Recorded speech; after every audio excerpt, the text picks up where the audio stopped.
오늘 우리 다 함께 하신 여러분들을 환영하고 사랑하고 축복합니다. 우리 옆 사람에게 인사하겠습니다. 반갑습니다. 환영합니다. 사랑합니다. 네. 오랜만에 뒤에 쪼르륵 앉았습니다. 네. 오늘 말씀 제목은 하나님이 하시는 일을 기대하라. 하나님이 하시는 일을 기대하라. 라는 제목으로 말씀 전하겠습니다. 여러분, 오늘날 우리가 살아가는 사회가 어떻습니까? 너무 빨리 변하죠. 빨리 변하고 복잡한 삶을 살고 있습니다. 그리고 참 너무 정신이 없기도 하고요. 그렇죠. 어지럽습니다. 그런데 삶을 조금 이렇게 한 발치 떨어뜨려 놓고 또 생각해 보면 또 그렇게 막 의외로 또 복잡하지도 않습니다. 의외로 단순하고 또 명쾌할 수 있습니다. 오늘 이 요한복음 9장에 나오는 맹인의 이야기를 통해서 우리가 그 질서와 원리를 좀 발견하면 좋겠다는 기대를 가져보면서 오늘 말씀을 좀 전해보려고 합니다. 예수님은 예루살렘 성전을 이렇게 떠나신 후에 길을 지나가셨어요. 길을 지나가시면서 날 때부터 맹인된 사람을 보셨다고 하는 내용이 오늘 본문에 나와 있습니다. 1절에 보니까 예수께서 길을 가실 때에 날 때부터 맹인된 사람을 보신지라. 여러분, 예수님은 언제나 이렇게 길을 가실 때도 항상 그냥 가시지 않고 뭔가 이렇게 기회를 포착하셨어요. 어떤 기회를 포착하셨냐면 맹인된 사람을 본 거예요. 날 때부터 맹인된 사람. 여러분, 예수님 당시에 맹인들은 아주 사람 이하의 취급을 받았어요. 볼 수가 없으니까 일할 수도 없고 경제력도 없었고 또 사회적으로 보호를 받지 못했고 대부분의 경우에는 부모한테 버림받아가지고 이렇게 혼자 구걸하면서 겨우 생명을 연장해가는 비참한 처지였는데 그런 이 맹인을 예수님이 보신 거예요. 여러분, 우리도 길을 갈 때가 있죠. 여러분, 길을 갈 때 우리는 뭘 봅니까? 여러분, 뭘 보세요? 길 갈 때? 우리는 보통 어떤 멋진 사람을 보거나 어떤 멋진 차를 보거나 또 길가에 진열된 어떤 상품들을 보기도 하고 어떤 때 아무 생각 없이 걸어가기도 하고. 그런데 예수님은 아주 비참한, 아주 날 때부터 맹인된 그런 절망적인 사람을 보셨다는 거예요. 왜 그러셨을까? 예수님은 이 영혼들에 대한, 영혼 구원에 대한 깊은 열망이 있으셨고 그들에 대한 사랑이 있으셨기 때문에 길 가시면서도 그냥 지나치지 않고 그 영혼들을, 불쌍한 영혼들을, 힘든 사람들을 바라봤다는 거예요. 근데 여러분, 우리는 그런 힘든 사람들을 별로 좋아하진 않죠. 그런 사람이 다가올까봐 걱정하기도 하고. 참, 저도 말씀을 준비하면서 나는 이런 사람을 좋아하고 있나? 그런 생각이 들었어요. 이 교회에도 가끔 이렇게 그런 분들 찾아오시는데 참 제가 좀 생각을 달리 해야 되겠다는 생각을 해보게 됩니다. 여러분, 또 이렇게 주님께서 이렇게 부지런히 걸어 다니시는데 또 그분은 걸어 다니시는 그런 동작과 함께 부지런히 살펴보시는 분이에요. 눈을 돌리셔가지고.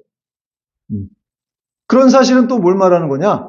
그렇게 부지런하게 살펴보시는 그런 말씀은 또 우리에게 큰 위로와 힘이 된다는 거예요. 왜냐하면 그 살펴보심이 우리와 우리 삶의 문제에도 적용이 되기 때문에 그렇습니다. 그러니까 여러분, 주님이 이렇게 늘 그 힘든 사람들을 보고 계시는 거예요. 아, 우리를 보고 계시겠구나. 당연히 자녀니까 우리를 보고 있겠죠. 그렇지만 힘든 사람들을 더 보신다는 거예요. 여러분, 우리도 영혼들에 대한 그런 영혼 구원에 대한 관심을 가지고 우리도 영혼들에 대한 그런 좀 깊은 관심으로 그들을 봐야 될 줄로 믿습니다. 근데 예수님과 달리 제 아들은 그렇지 않았던 것 같아요. 그래갖고 예수님이 이렇게 맹인에게 관심을 보이시는 것 같자 그제서야 제 아들은 이제 주님께 물어봅니다. 2절 보니까 제 아들이 물어 이르되 라삐여, 이 사람이 맹인으로 난 것이 누구의 죄로 인함이니까? 자기니까 그의 부모니까? 아, 그래요. 유대인 제자들은 이렇게 어떤 불행이라든지 어떤 사람의 고난이 이 죄의 결과라는 인식을 갖고 있었어요. 그래서 이 사람이 이렇게 맹인으로 태어난 것이 이 사람 죄냐? 아니면 그 부모나 그 조상의 죄냐? 이렇게 물어봤다는 것이죠.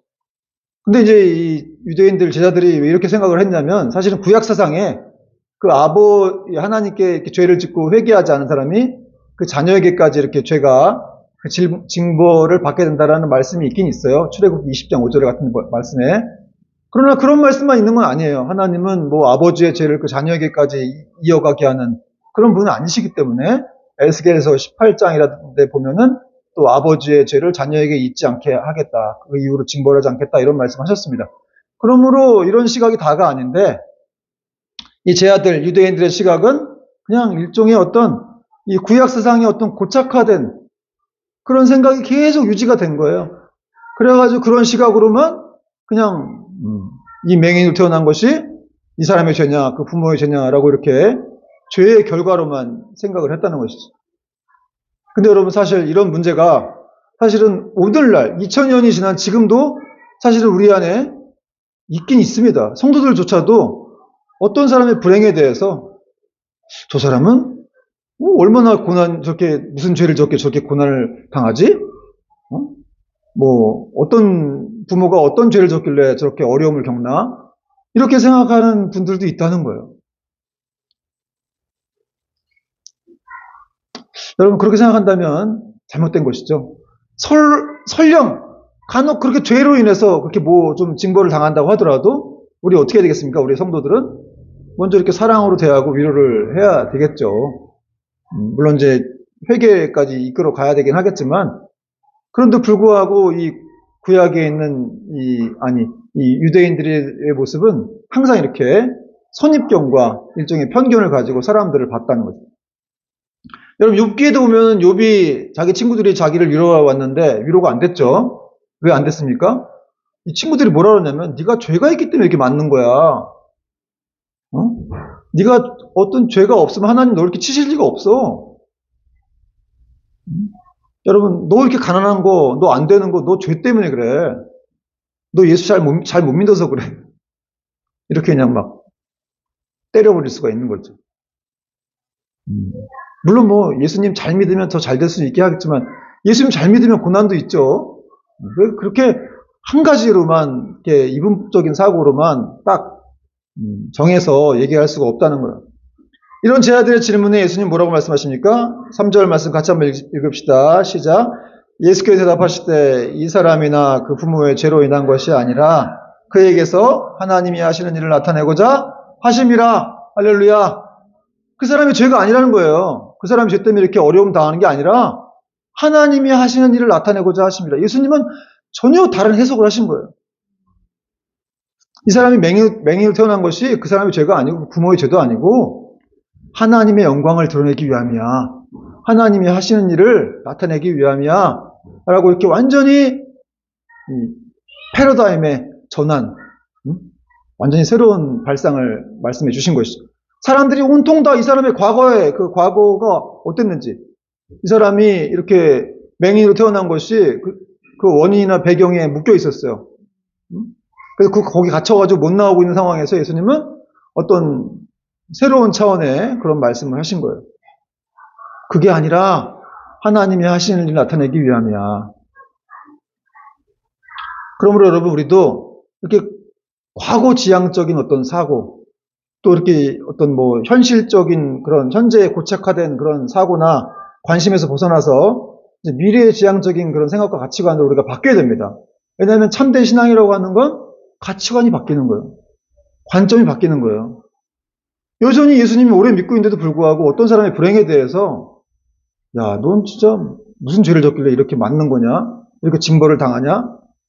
이렇게 생각한다면 그것은 참 진정한 신앙의 인의 모습이라고 할 수가 없다는 거예요. 여러분 성경은 관점의 이런 전환을 많이 말씀하고 있죠. 뭐 예를 들면 성공이라는 것도 성경이 말하는 성공, 형통은 뭐예요? 세상이 말하는 성공과 형통은 그냥 돈 잘 버는 거예요.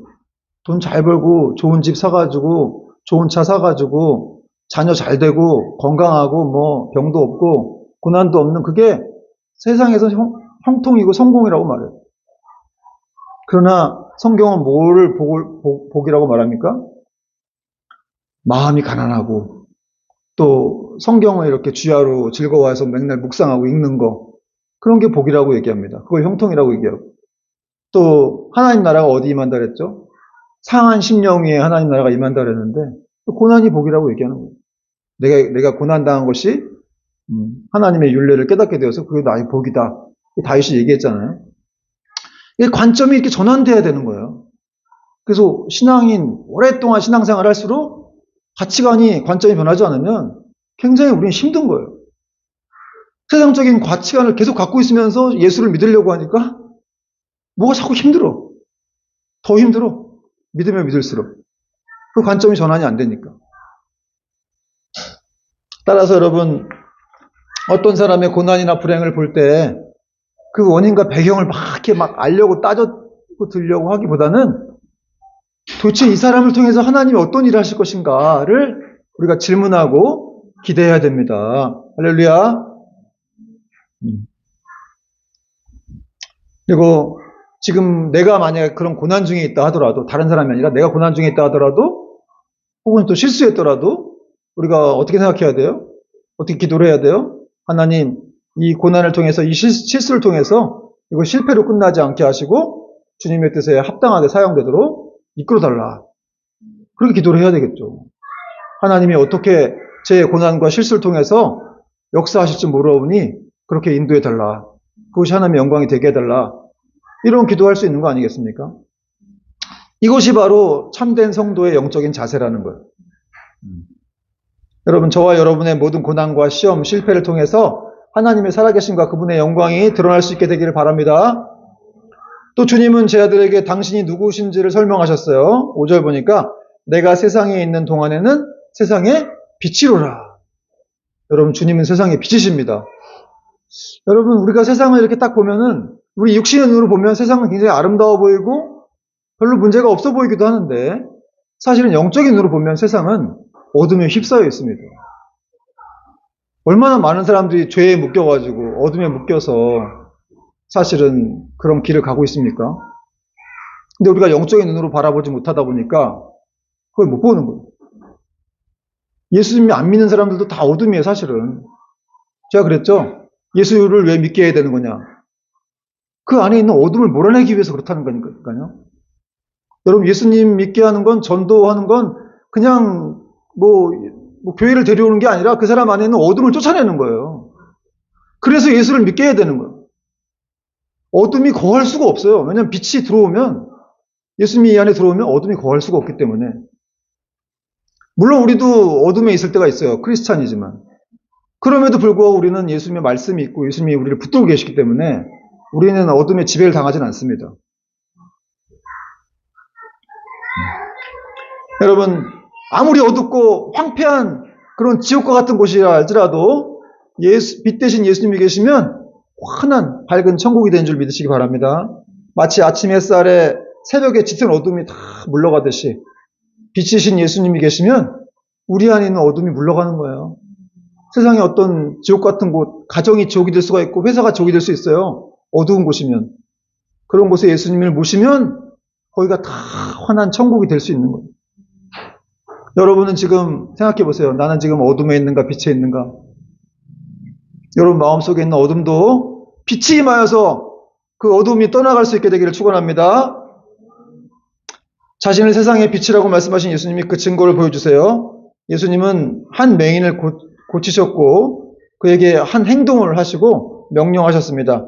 6절과 7절 보니까 이 말씀을 하시고 땅에 침을 뱉어 진흙을 이겨 그의 눈에 바르시고 이르시되 실로암 못에 가서 씻으라 하시니 실로암 번역하면 보냄을 받았다는 뜻이라. 실로암이 무슨 뜻이라고요? 보냄을 받았다라는 뜻이라. 이에 가서 씻고 밝은 눈으로 왔더라. 아, 예수님이 세상의 빛이라는 것을 보여주셨어요. 맹인을 고치신 거예요. 그 맹인의 눈을 뜨게 하신 건데 그 맹인의 눈을 뜨게 하신 방법이 참 독특합니다. 어떻게 하셨어요? 침을 땅에 뱉어가지고 그 진흙을 이렇게 이겨가지고 그의 눈에 이렇게 바르신 거예요.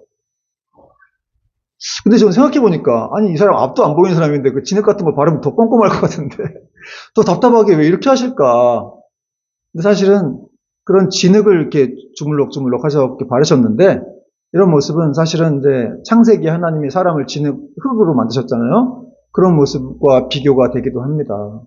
그러니까 한마디로 주님은 지금 이 맹인에게 새로운 창조를 하고 계십니다.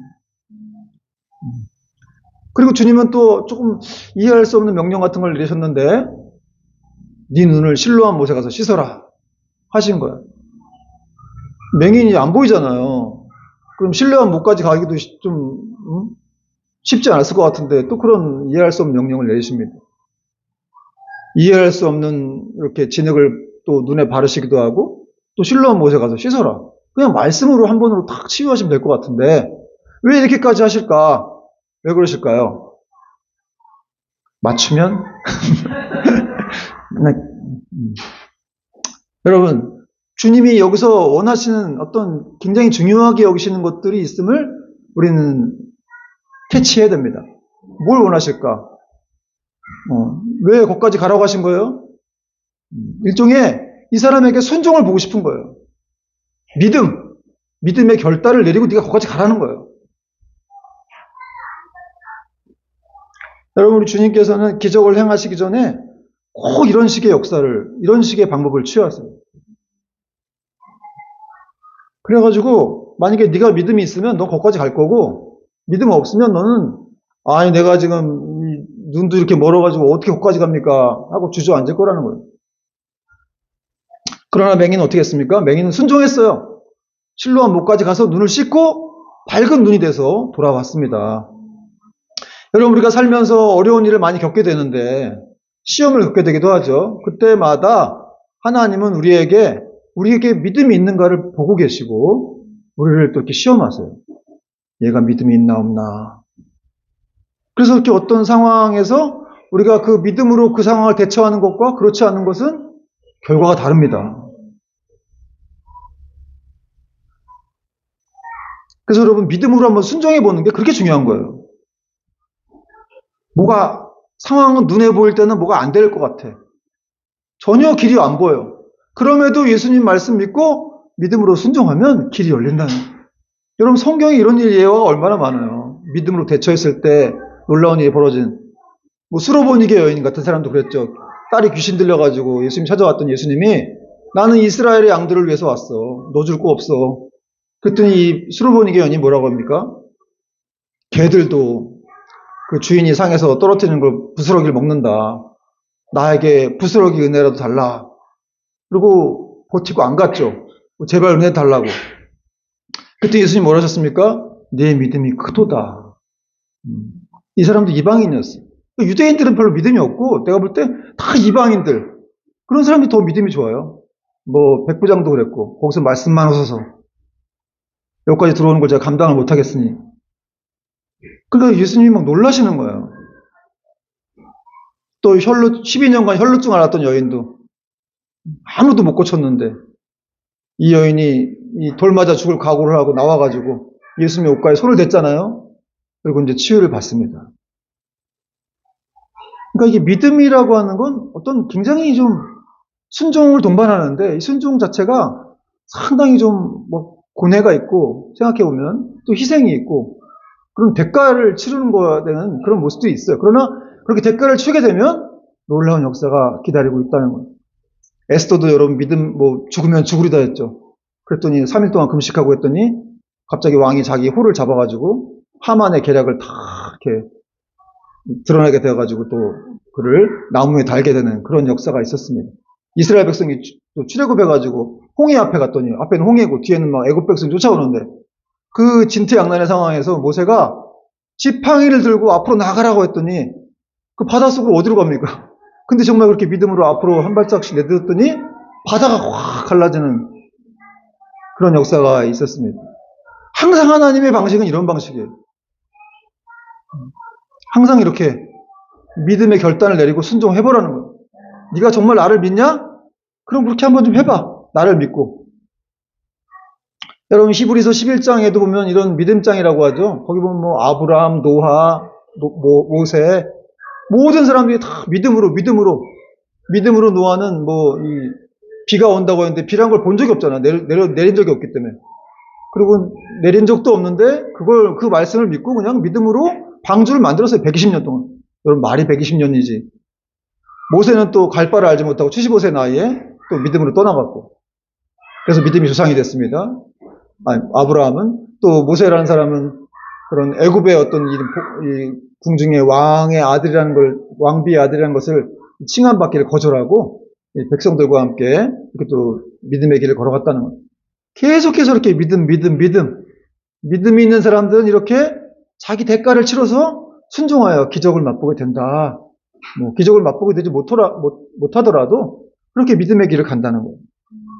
그러나 믿음이 없으면 어떻습니까? 믿음이 없으면 하나님이 내 생각과 내 기대와 다른 뭘 요구하시면 순종할 수가 없어요.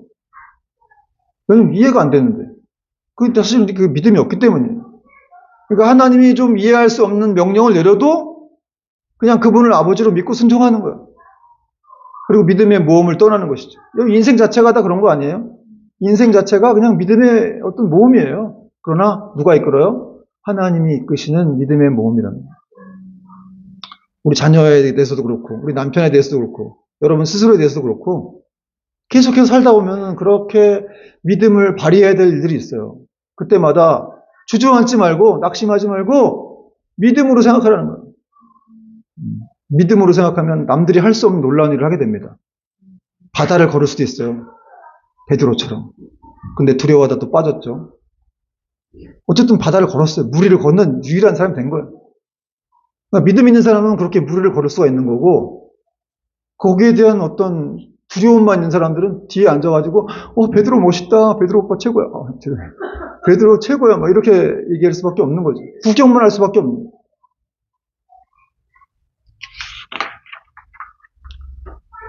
이런 맹인이 눈을 뜨게 되자 여러분 마을 사람들이 난리가 난 거예요. 태어나면서부터 앉아서 맨날 구걸하던 사람인데 이 사람이 눈 떴으니까 얼마나 화제거리가 됐겠어요. 생각해 보세요. 너무 신기한 일이에요. 그러더니 그 안에서 막 논쟁이 벌어졌어요. 8절, 9절 보니까 8절, 9절 읽어봅시다. 시작. 이웃 사람들과 전에 그가 거린인 것을 보았던 사람들이 이르되 이는 앉아서 구걸하던 자가 아니냐. 어떤 사람은 그 사람이라 하며 어떤 사람은 아니라 그와 비슷하다 하거늘 자기 말은 내가 그러하니. 여러분 날 때부터 맹인 되어가지고 맨날 그 거리에 앉아서 구걸하던 사람이 일어났으니 멀쩡하게 자기처럼 서 있으니까 얼마나 놀랐겠습니까?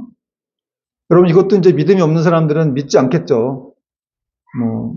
하나님을 믿지 않는 분들은 이 자리에 와도 여기 앉았으면 설마 맹인이 눈을 뜰 수 있을까? 말도 안 돼. 이렇게 생각할 수 있었지만 그러니까 예수님이 하나님이시라는 거예요. 사람은 할 수 없지만 하나님이시기 때문에 날 때부터 맹인된 사람 눈을 뜨게 하는 거예요. 그래서 여러분 우리도 영적인 눈을 뜬 겁니다. 우리도 원래 맹인이었어요. 원래는 우리도. 본다고 하지만 못 보는 맹인들이었는데 우리의 영적인 눈을 뜨게 하신 거예요. 어둠 속에 있는 사람들을. 그게 사실은 더 기적이에요. 그 사람들이 이렇게 맹인이 눈을 뜨니까 너무 헷갈리는 거예요. 이 사람이 진짜 그 사람 맞나? 이런 식의 어떤 그 헷갈림이 막 마을 안에서 일어났습니다. 그래가지고 어떤 사람들은 그 사람 맞다고 얘기를 했고 어떤 사람은 아니 그 사람과 비슷한 사람일 뿐이다 이렇게 얘기를 했습니다. 그런데 여러분 놀라운 건 뭐냐면 확신하지 못하는 마을 사람들과 달리 맹인은 점점 저 자신에 대해서 분명한 깊은 이해를 갖게 되었다는 것이죠. 그는 이렇게 말했습니다. 내가 바로 그 사람이다고. 내가 바로 저기서 구걸하던 그 사람이야. 몇십 년 동안 앉아있던 그 사람이야. 9절에 보니까 자기 말은 내가 바로 그러하니. 여러분 예수님을 정말 잘 믿을수록 그분이 어떤 분인지를 정확하게 알게 될수록 자기 자신에 대한 정체성도 분명히 이렇게 더 분명해지는 것입니다. 여러분을 알고 싶다면 예수님을 잘 알면 돼요. 성경 많이 읽으세요. 성경 많이 읽고 기도하고 그분을 알아가다 보면 나를 더 깊이 알게 되는 거예요. 세상을 알게 돼요. 창세기 같은 거 읽으면 세상을 알게 되죠. 세상이 어떻게 흘러가는지 그리고 또 어떻게 끝나는지. 이제 마지막으로 맹인은 자신에게 벌어진 일에 대해서 마을 사람들에게 설명합니다. 10절 그들이 묻되 그러면 네 눈이 어떻게 떠졌느냐? 대답하되 예수라 하는 그 사람이. 사실 오늘 제목을 예수라 하는 그 사람이라고 지을까 하다가 이렇게 여러분이 좋아하는 제목을 하나님이 하시는 일을 기대하라 이런 제목을 달았는데 사실 저는 이제 이 말씀이 더 좋았어요. 예수라 하는 그 사람이. 진흙을 이겨 내 눈에 바르고 나더러 실로암에 가서 씻으라 하기에 가서 씻었더니 보게 되었노라. 그들이 이르되 그가 어디 있느냐 이르되 알지 못하노라 하니라.